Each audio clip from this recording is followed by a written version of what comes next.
Welcome to the Pendulum Podcast. We have head coach, Astrid Castaneda here on the show. Here all the time, coach. You are here all the time.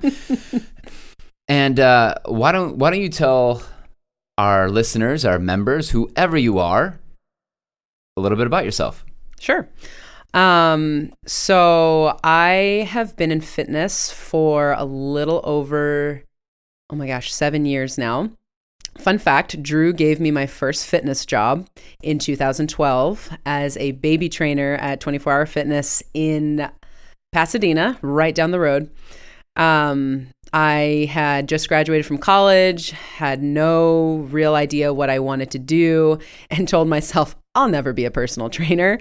And here I am 7 years later, and it's been kind of not just a wild ride, but it's been one of the most rewarding, if not the most rewarding, experience of my life to actually be able to help people one-on-one, and now in the CrossFit setting, in groups, to actually not only like achieve their goals, but also to explore the boundaries of what they thought they were physically capable of. And in a lot of cases, that also bled into, different areas of life, whether it's emotional growth, any sort of personal development growth. And that's been a whole lot of fun. And a big reason why I do what I do and have felt strongly about continuing to do that work. Okay, cool. So you were, let's kind of like rewind back a little bit. So just timeline for people to kind of understand like what you have done. So you started in 2012 when I hired you. And I remember specifically finding out when I was looking at your resume and that you went to that school in Ohio. You can say it. The Ohio State University. Yeah. And what did I say to you? Oh, you berated me probably I and did. Told me how good Michigan was. I mean, that's really important because we've lost, we're 1-15. So it's cool. But I mean, in the last 15 years or 16 years, but who's counting? I mean, it's only me and the rest of the fan base, but this is not a sports talk radio show. This is much different. So anyway, but yeah, so you went there and, I was like, okay, that's a bit of a problem, but we'll get past it. And now you started off as a trainer. Then from being a trainer, you ended up becoming a manager for 24 for a bit. Yeah. Yes. Okay. Right. Thank you for keeping me on track, Drew. Yeah. So graduated from Ohio State, exercise science, moved up to Santa Cruz, took the fitness manager job up at the 24 Hour Fitness up there. Then from there, jumped into Olympic weightlifting, just out of sheer, I don't know if it was like a curiosity. I was just kind of drawn to it. I'm like, I want to learn how to do this. So ended up joining a Olympic weightlifting program out in Santa Cruz. And from there, just kind of decided to leave 24 Hour Fitness and go private as a individual as an individual contractor for this gym as a personal trainer. And then from there, started working with youth clients, got my CSCS in 2017. So certified strength and conditioning specialist since then. And then from there, moved back to LA to to pursue a job with Harvard Westlake as an assistant strength and conditioning coach and PE coach for the middle school weights program. And then walked into Pendulum, asked Drew if they did open gym. And he said, we don't do that, but we are hiring for the front desk. You want a job? And lo and behold, like 5 years later, I am back in Pasadena working for Drew at CrossFit Pendulum Fitness, excuse me. Sorry, rebrand. We've got to stay on brand. Pumping the fist, because if you're listening to this and you're not watching this, like here we are fast forwarding all that time, and you are working for us and helping change people's lives. I think what's important is that people need to hear your story because they don't know like where you've come from, what you've done, how long you've been a coach, and even having the CSCS is really, really important because it is in CrossFit land. You have people that will say like, oh, well, they have their L1 or they have their L2. Well, like that's great. But there are other certifications out there that make people that are industry standards and that were around a lot more before CrossFit ever was on the scene. Right. So it's really important that people understand that not only do you have your degree, but you also have a CSCS. You have a precision nutrition certification, which is like the industry standard, the gold standard for nutrition. And you have your L1. And you have a USA weightlifting. So you are a credible source of information. Thanks, Drew. Yeah. I kind of, when you agree. Cool. I was just gonna say, I was like, I forgot to mention those, but yes, that is accurate. I have invested a fair amount of time in doing this stuff. Yeah. For a good reason. Reasons that I stated earlier. Reason. For no reason. For no reason. I just really like being in the gym all the time, which is cool. Yes. So I want to shift gears now, and I want to talk a little bit about your, like the way that you, and if you hear any dripping in the background, it's because it's raining and I have a leak in my office now. I didn't know that I have a leak, and now I do. So it's great. I just hope that it doesn't end up dripping on us while we're talking. But anyway. The roof's only caving a little bit, Drew. It's fine. Well, it kind of did right there. So anyway, I want to talk a little bit about like some of your belief and some of your methodology in fitness and like how people should be training, in your opinion. Okay. Right? Because, I mean, we understand on how our athletes should move. They are moving. They want to move, right? But what is some of your values that you're like, this is kind of like what I believe in? Sure. I think when it comes to fitness, it's going to largely depend on the athlete, what their intention is coming into the gym, whether it's they want to get stronger, they are here for weight loss, this is the 1 hour that they have in their very busy and hectic schedule, and they want to come in and, as some of our 4 p.m. put it yesterday, show up and sweat. So I think that I like that. I know, we want to put it on a shirt. I'm totally going to make that a hashtag. Okay. I like it. We should also put on a shirt. But anyways, so when it comes to my methodology or what I believe will yield the best results for people is basically, what are you going to stick with? If you hate running and you force yourself to run, you're probably not going to last very long. Mm-hmm. If you, it's just, what are you going to stick to?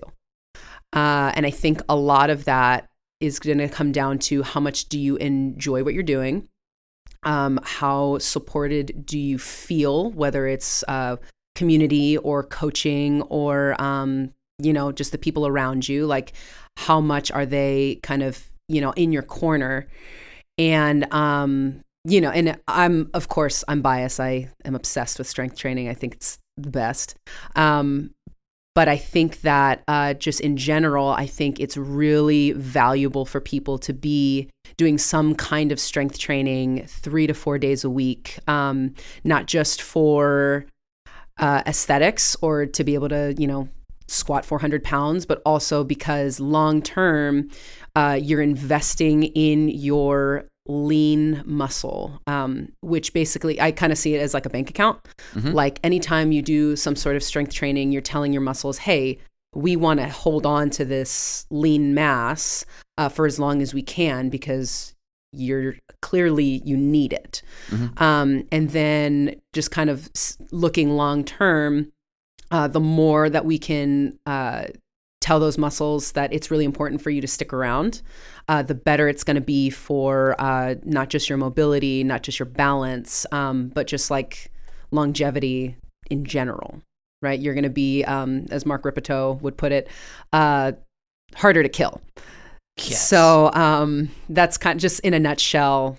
That's where that's kind of where my methodology lies. Just moving well, being strong, and again, strong is relative in this instance, but having mastery over your own body, I believe, is very important. Okay, so having mastery of your own body, what does that look like for somebody who is coming in here? I just want to get in shape. I want to lose weight. I want to look better, naked. I want to, sure. I want to get rid of X, Y, Z, whatever that is. Mm-hmm. Why does that matter to them? Why should they care? I think moving better and having mastery over your own body kind of just speaks to like getting into the gym, or I'm sorry, not just getting into the gym, but showing up and investing in a process. Like when I believe that, whether you're coming in for, increased lean mass or weight loss, like you are investing in a process. And if we are focused on not only like, we're not just focused on like, of course, we want people to achieve their goals. We want them to be successful in the ways that they want to be successful when they first step into the gym. But I also think it's really important to be candid about the fact that it's going to be a process. And I think let's talk about that. Like, sure. I think the process is something that we talk about, but people don't understand what that actually looks like, what it is to be like you hear people talk about being a lifelong learner, right? Mm-hmm.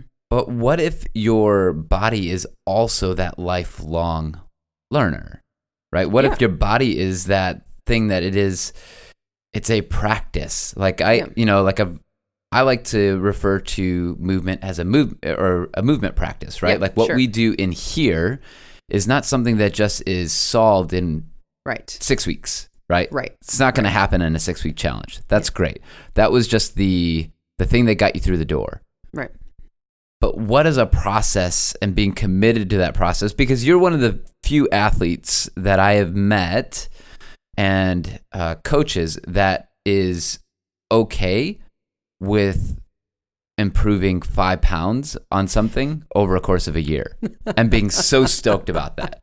When most of us are like, what do you mean I didn't have a 20-pound PR? Like, well, that's great, but you will get really excited about that 5-pound progress. Right. And I think that that's something that a lot of people could use you right now to understand, like, why that's important. Yeah. I mean, I think it's what it represents. 5 pounds in, let's say, like an overhead press isn't just like, hey, you grind it out like a crappy rep. It was like, okay, this is something that I want to improve. Actually, real life example, pull-up volume. Mm-hmm. And actually, push-up volume. Fill the sleeves. I played soccer for the majority of my life, and push-ups and running were often used to punish us. So I have an aversion to both, specifically push-ups. And this last week, for instance, I did like 90 push-ups in sets of 10 unbroken during that WOD. And for me, it was enormous. Not just because like, oh, cool, like I can do push-ups now, but because of what it represented to me. Mm-hmm. If I really want to make this weakness my strength, I have to focus on not just doing a ton of push-ups. I have to focus on, okay, like why don't I like this movement? Why is this movement giving me such a hard time? And not only picking apart like the physical principles of what makes up that movement, which was important, right? Sure. Having, solid shoulder movement and being able to produce force that way, but also like psychologically what was holding me back. Right. And then when I kind of when I was able to kind of let go of why I was so averse to this very like rudimentary movement, I was able to kind of get out of my own way and put in the work that I needed, which really just meant showing up and doing the work, sure, right, and doing it well. And I was so stoked when, because this had been a goal of mine for, I don't know, like the last like 3 months or something, and to finally just like see it happen, right? Because it wasn't a result of just like 3 months of work. It was the result of like my background with this movement, my psychology around this particular movement. And I think that when we, get these kind of small, like they seem small, right? 5 pounds seems small. Doing a set of 10 push-ups seems small. But for the individual, I think that there's a lot more packed into that. There's a lot more work that went into that than what just meets the eye, right? If we could quantify people's progress by sets and reps, like we would be replaced by the latest and greatest app. But that's just never the case. Right. Because that is oftentimes like the trajectory of these people that come in here that meet with us, and that they're like, oh yeah, so I tried it on my own at, insert Globo Gym, 24-hour fitness. I was at Equinox. I was, they tried it on their own, right? And then they tried an app, or then they tried like personal programming, and they've not had anybody establish like how to do things the right way. Right. And then they wonder why, like, well, I was doing the thing, but I wasn't actually getting results. Like, I was like, okay, I was showing up and they were committed to it, but then there wasn't any results to it. And so you look at somebody that comes in and they go through our programs, and then we start them and they're like, oh, I don't want to do knee push-ups. Well, why not? Okay, so, figuring out the whys, and then go, all right, we're going to put you in a angled push-up on a bar in the squat rack, right? Or on a box doing push-ups that way, so that we can still maintain a strong midline and keep their body in the same plane that they would, parallel with the ground, right? So that they can mimic the same movement, right? And it's that progress of that you could call it a linear progression. I was like, do I really want to say this and be that guy right now? Linear progression of saying like, okay, so we've got 5 reps this week, and then 6 reps this, the next 7, 10, and it's like, now we can move you from this angle down to a lower angle. And I think that that's really important for people to understand, that those little wins go a long way. Right.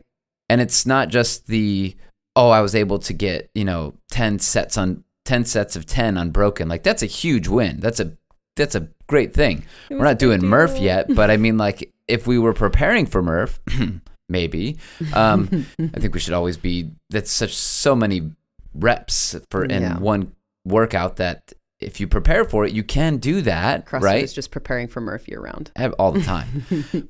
But if we were able to do that, I think that, and people were to understand and adjust to that, and going like, wow, I got 1% better today on this movement.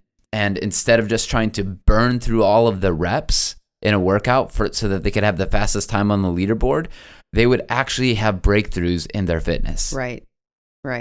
And I think a lot of that, and I like how you frame that, just because like what the picture that you just painted is also of like relationship, right? Like, you have to have a certain amount of trust and buy-in from your athletes in order for them to actually trust you with their process. Like, who's to say they didn't try like a linear progression on their own? Sure. Right. And who's to say that maybe they got frustrated with how slow they needed to go. And then, because I've been guilty of it myself, like seeing a program being like, I'm going to blow through weeks 0 through 2 and go straight into week 3 because that's where I believe I'm at. And then what happens? Like it's way too much volume, or it's not what I was expecting. And then I have to go back to square one anyways, versus what you just kind of the picture that you just painted is like, hey, like, let me guide you to where you are, right? Let me give you a plan that you can see, and let me give my why for you to actually, to realize the thing that you want. Right. And then when athletes, and again, like I'm speaking for myself as well, when athletes are under that kind of care and guidance, right, which doesn't come cheap, like it takes work, it takes intentionality, it takes like, actually listening to the athlete, and then, as an athlete, like being listened to and being like cared for, you're much more likely to not just see results, but also see it in a sustainable way where it's not like flash in the pan, here's your whatever, here's your, insert movement here. It's a sustainable process where you're building, like you're giving people building blocks and giving them a plan in order to not just realize like, let's take muscle ups, for instance, not just getting that one you read muscle my up. mind. Hey, but being able to actually get to a place where not only are you proficient in the movement, but you're able to string them together. You're able to string them together without pain. You're able to string them together and then the next day come back and hit another hard workout. So there's kind of a long-term plan for each person as like athlete and coach kind of interact together. And they're both kind of investing in this plan. Right. Because that's so I want to, not that I have it all figured out. Oh, right? Certainly not. Because I definitely don't. But this is just something that I experienced this year, right? That was kind of an eye-opening experience that I want to share with people. Is that, so we did the benchmark hero workout called Nate, which is 2 ring muscle ups, 4 handstand push-ups, and then 8 kettlebell swings at 70 pounds and 53 pounds respectively. So that workout ended up jacking up my elbows, my shoulders, and I just was a mess. And so I committed to a process to, repair some of those things and control my volume and control the way that I sleep, control the way that I eat, and start to make an impact on things that I can control. And what ended up happening is that I had not done a single muscle up since that day. And then they showed up in the open, right? And because I fixed all the other things, all the little things in myself, I was able to go out and perform the open workout with muscle ups without pain, which I had pain, and feeling the next day like I wasn't destroyed at all because of the process that I had committed to. I didn't know that muscle ups were coming in the open, and frankly, I didn't care, right? Because I was like, you know what, I don't need to do them. Yeah. And so some of that comes down to ego. Sometimes it comes down to like where you're at in your training and GPP, baby. So it's important. And GPP, for those of you that don't know, is generally physically prepared. So that is something that is important that I just committed to my process, right? And it's important that I wanted to be able to showcase to you guys, to our members, to, that it is important that we are committed to a process, that wherever you are at, that you just show up, and little wins daily will end up, that consistency piece stacked over 30 days, 60 days, 90, 120 is now like, holy cow, I have a massive amount of work now over that time that now will equal a different result. Right. So I want to circle back on the trust thing, right? Mm-hmm. So how do you build trust with your athletes? A lot of it is listening, like just non-judgmental, just like listening. Hey, where are you at? Like what's understanding like what their needs are, not because of any like pre-assumption of mine, but actually kind of getting to know them on a deeper level. I think that's really gone a long way. And what I've, I feel very fortunate that I've come from a personal training background, because most of my, most of my career as a fitness professional has been working one-on-one with people. So, as a coach or as coaches, whether you're a youth coach or a CrossFit coach or a personal trainer, like for a lot of these people, they see us. I'll add myself to that list. Thank you. Yeah. I appreciate that. Oh yeah, totally. They see us sometimes more often than they see their kids or their parents. Like they spend a significant amount of time with us. So it's to really my detriment if I'm not putting in the legwork to actually get to know them as more than just an athlete, or more than just a mover, or more than just, a lawyer, like, insert title here. So it's something that has gone a long way, especially like if you have people that are in pain, whether it's physical or emotional or psychological, like we all kind of come in with pain in one way or another. I don't think anybody is pain free in a sense. And it's what makes us human, and it's what allows me to empathize and meet people where they're at, because at the end of the day, like there's always, and I think this is something that I've taken away from you. It's like there's always something you can connect with somebody. Yeah. And that I think has been really instrumental in being able to build trust, is to create a safe place, a safe space for people to share and be seen, not just as not just as an athlete, but also like as a person, like caring for the entire person and not just their, their general physical preparedness. Sure. I thought you were going to say genitals there for a second. I was like, oh man. Come on. Please cut that. That's ridiculous. I'm totally going to leave it. It's going to be great. If they got this far, that's even general better. Physical preparedness. It's great. So why should somebody train with you? Because I'm rad. I'm just kidding. Sorry. Well, that's pretty simple. Straight to the point. Why should somebody train with me?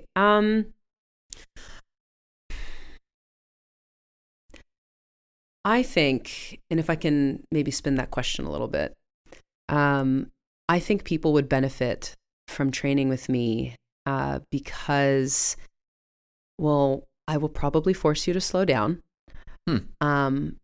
But my goal or my intention with every client, with every athlete that kind of comes or into my classes or into, my personal training realm, is just making different connections and different associations and experiencing movements differently. For example, a lot of people don't realize that they don't breathe when they move. And that's a lot of people, actually. Me? Same.